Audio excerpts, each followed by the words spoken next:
Kebenaran meskipun nggak dilakukan itu harus diomongkan terus. Sekali kebenaran didiamkan, entah itu atas nama liberalisasi atau demokrasi, maka Allah akan mencabut barokatul ardi dan pasti akan terjadi prahara besar, pasti terjadi kiamat. Dan itu na'udzubillah min syarri apa? Kebenaran itu harus diomongkan terus. Kita harus ngomong terus. Saya itu pernah debat kusir sama seorang profesor, pernah debat kusir sama seorang kiai yang tawadhu. Saya bilang gini, seorang ulama itu dono unsur premane, kudu ngomong terus kebenaran. Wes ora ono wong ngandel lah, pokoke ngomong terus. Ora perlu ono wong ngandel, wes keliru lah pokoke ngomong. Begini, saya punya hadis sahih dari riwayatnya Imam Ahmad. Inna Allaha ta'ala la yanzi'a barakatal ardi hatta la yuqala fil ardi lizalim antaz zalim. Allah tidak akan mencabut barakatul ardi sampai di bumi tidak dikatakan pada orang zalim antaz zalim. Sekarang begini misalnya, contoh paling mudah yang kita mendapat berkah. Contoh paling mudah kita mendapat berkah dari contoh ini. Sebetulnya atas nama etika Jawa, etika Jawa. Kita nanti tonggo lonte, iku sawangane secara etika wis urusane dewi-dewi. Ora usah mbok omongno iku lonte, sundel, sembah kon. Tapi barokahnya kebenaran bahwa orang nakal harus kita katakan sundel lonte. Itu kelontean dan kesundelan akan tabu terus selama orang masih ngomong untuk lonte itu sundel, untuk orang BTS itu lonte atau sundel. Artinya apa? Orang masih jijik atau merendahkan derajat mereka yang berprofesi sebagai lonte atau sundel. Dan ini baik bagi agama, bagi keberlangsungan moral. Karena masih ada yang menjijikkan proses-proses yang salah.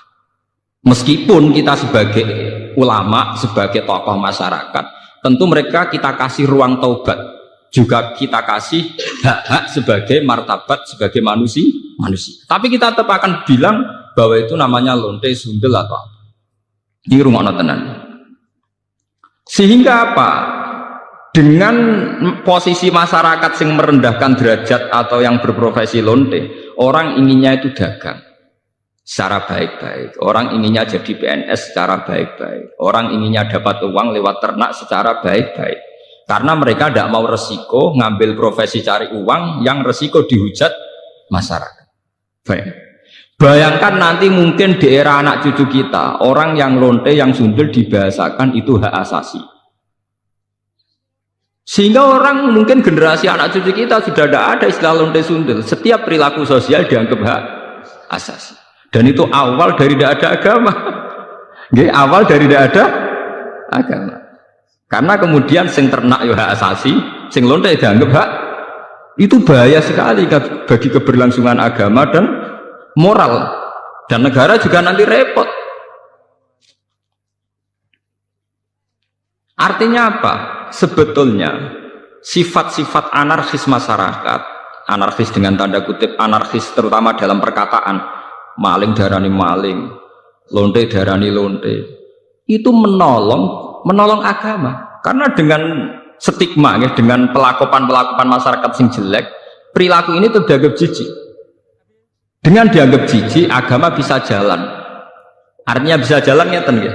Karena si A yang lonte itu dihujat masyarakat, yang lain-lain nggak pernah ingin cita-cita jadi lonte. Sehingga masyarakat akan, bahkan mungkin anaknya lonte sendiri, karena tahu nasib ibunya dihujat juga bercita-cita tidak jadi lonte. Coba kalau tidak mendapat hukuman dari masyarakat, ibuku begitu juga tidak ada apa-apa. Paham ya?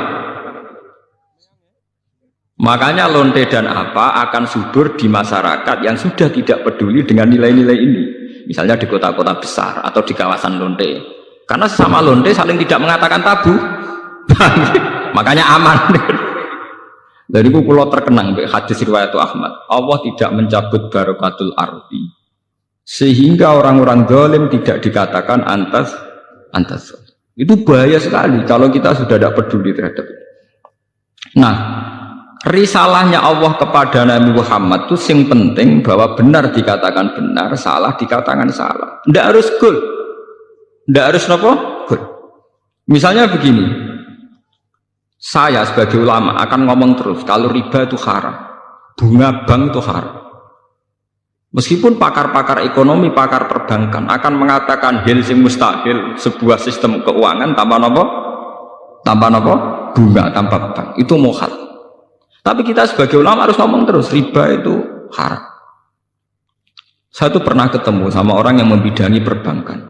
Pak Bah, saya akan ngomong terus kalau bunga itu penting karena itu harga mati dalam sistem perbankan. Ya saya bilang, saya akan ngomong terus kalau riba itu haram sebagai konsekuensi bahwa ulama harus mengatakan kalau riba itu haram.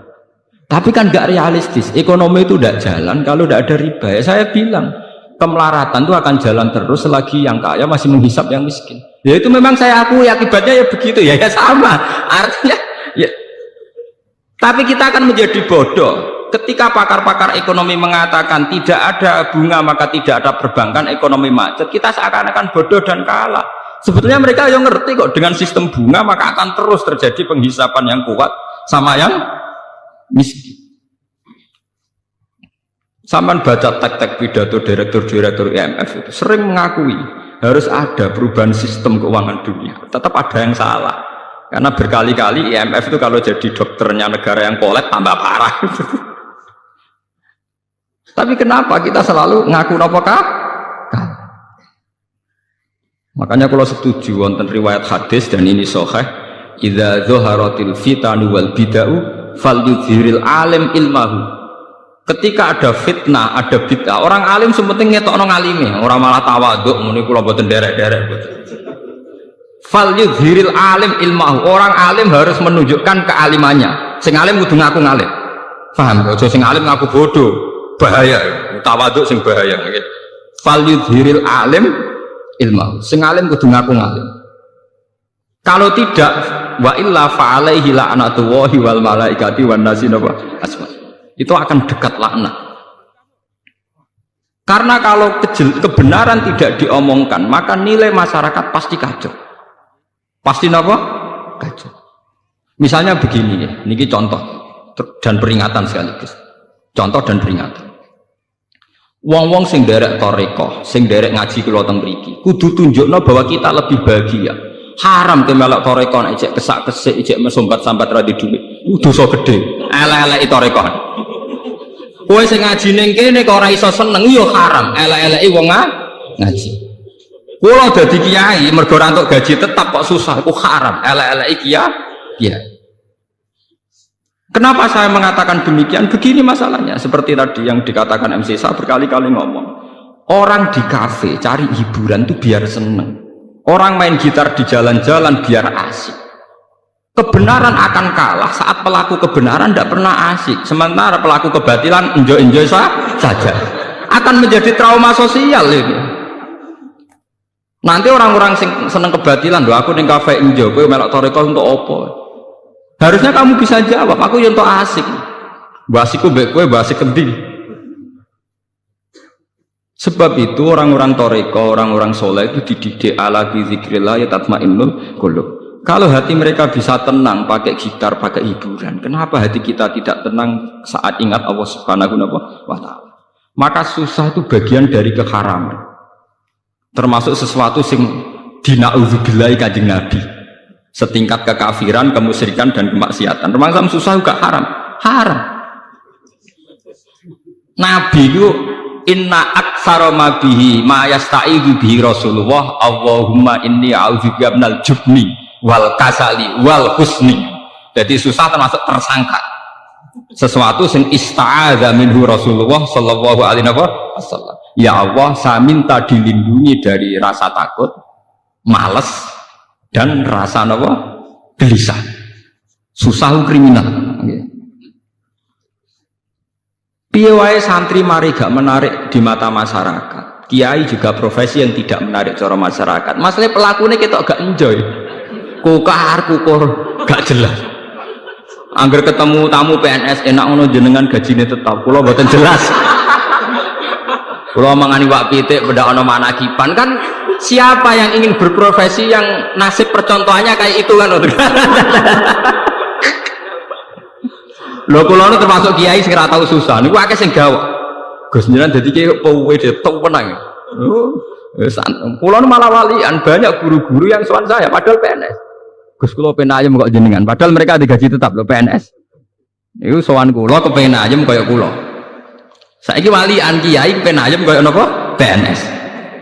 Enak jenengan Pak PNS gaji tetap. Nah kula niku mboten tetap, ngenteni wong mati. Kok kula ndek cerita, bapake niku mudin. Mudin itu tukang rumah wong mati. Anake mondok teko. Angger teko tak pondok agak tidur. Itu nggak menjaluk duit, ora ono wong mati.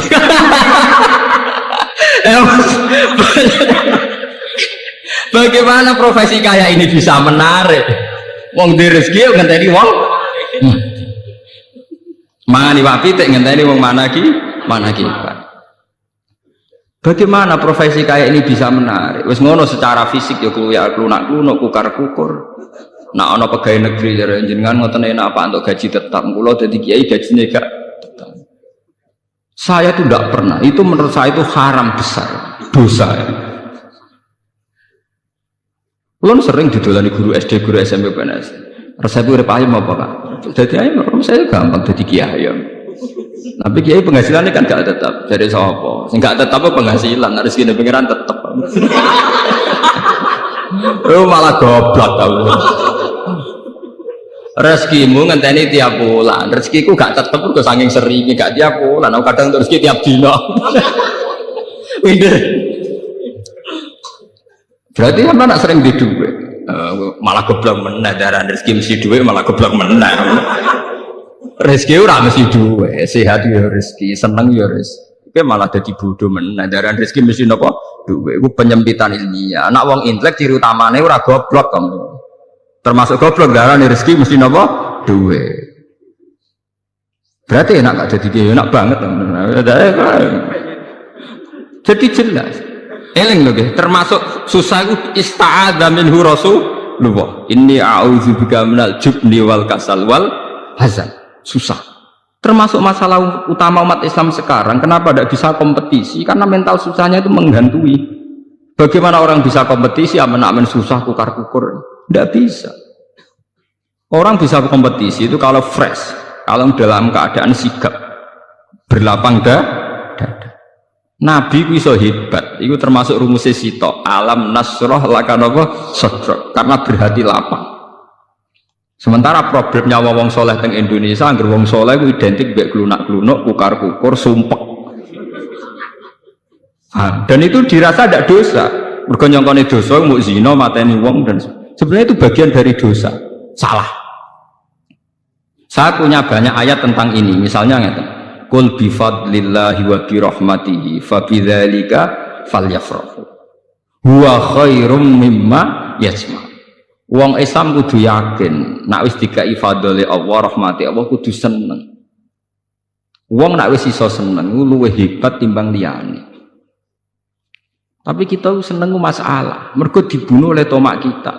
Saya seneng dadi kiai, nak santrine akeh, undangane akeh. Seneng kok repot. Ngenteni santri akeh yo nak ora. Ngenteni undangan akeh yo nak ora. Nak cara hikam mulai ngajari gampang. In aratta antasta'izza bi izin la yafna ya fala tasta'izza bi izin sing yafna.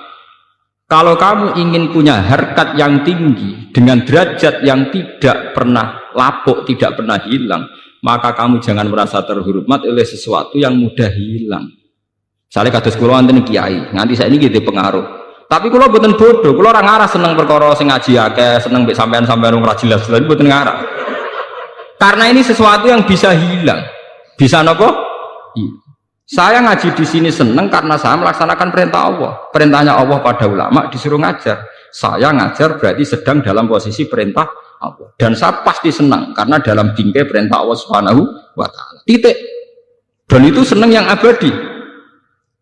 Sehingga yang ngaji 10 ya saya enjoy, yang ngaji 5 ya enjoy, 2 ya enjoy. Karena sama-sama dalam bingkai perintahnya Allah Subhanahu wa ta'ala. Sehingga kesenangan saya akan abadi. Jika kamu ingin luhur dengan sesuatu yang tidak hilang, maka jangan luhur dengan sesuatu yang bisa hilang. Misalnya bergantung senangnya manusia, bergantung rezeki, bergantung uang. Itu sesuatu yang mudah apa? Hilang. Kalau nanti tangleti, misalnya jenengan terus juga tuh orang sing seneng jenengan, orang sing hormat be jenengan. Jatuh kuning dia atau jatuh paling banter wong ra seneng. Gampang toh. Nek ijek dhe murid yo ngak ngibadahe mulang, nek gak dhe murid ibadahe sabar gampang toh. Allah ora kurangan stok cara ibadah. Kena ada duit ngamalem yo infak, nek gak ada duit ngamalem sabar gampang. Artinya saat kita mulang yo fi amrillah dalam perintah Allah, saat kita karena ada alim juga tidak punya pengaruh, sabar ya dalam perintah Allah. Ojo sampai kowe kriminal terus. Pas mulang santrine akeh niat riya, pas radi santri drengki, lha iku sempurna elek. Mau pas mulang ora bener niat riya, pas dhewean jebule drengki, elek-elek wong. Nah, kalau orang sudah punya mental demikian, itu benar-benar ma anzalna alaikal qur'ana apa litasqa. Bahwa resep Al-Qur'an Al-Karim itu tidak resep sing membahayakan, tidak resep yang membawa cilaka. Saya itu pernah di seminar ditanya, Pak, bagaimana Anda bilang kalau konsep Quran tidak membawa celaka, sementara di antara konsep Quran itu jihad. Jihad itu perang, perang itu membawa kematian. Kalau dalam bahasa militer, orang itu kalau tidak perang itu sama dengan membunuh satu keluarga. Tapi kalau perang yang mati itu hanya satu. Begini misalnya, ketika Nabi di Madinah punya kekuatan, taruh saja yang pernah nyata itu 300 orang. Wong kafir 700 wong misalnya dalam perang Uhud nopo Huntang misalnya. Umpama Nabi ditantang Abu Jahal CS kok gak wani. Itu artinya apa? Nabi mateni wong sak Madinah. Karena kampungnya pasti di bumi hanguskan, yang dibunuh itu perempuan, laki-laki dan anak-anak. Tapi Nabi ketika maju perang paling sing mati mau 70 selawe, kowe ora mesti. Mboten apa? Mesti. Jadi konsep perang adalah konsep penyelamatan. Justru dengan perang itu yang selamat lebih banyak. Kowe wong pinter oleh mikir dangkal. Saat pengusiran Belanda, pengusiran Jepang dari bumi pertiwi Indonesia, sing mati hanya para pahlawan. Umpama pas iku pahlawan kita tidak perang, mungkin sampai sekarang kita jadi anak turunnya Belanda, jadi budak sampai saiki. Barokah perang, sing mati hanya para pahlawan. Mungkin di bumi hanguskan. Jadi semua konsep Quran itu tidak ada yang bawa cilaka, itu tidak ada. Sebab itu di Quran yang tafsir yang masih orisinil itu wala tulqu bi aidikum ila tahluka bitarkil jihad. Tafsir-tafsir yang masih orisinil, jangan jatuhkan kamu, jangan menjatuhkan diri kamu pada kerusakan bitarkil jihad.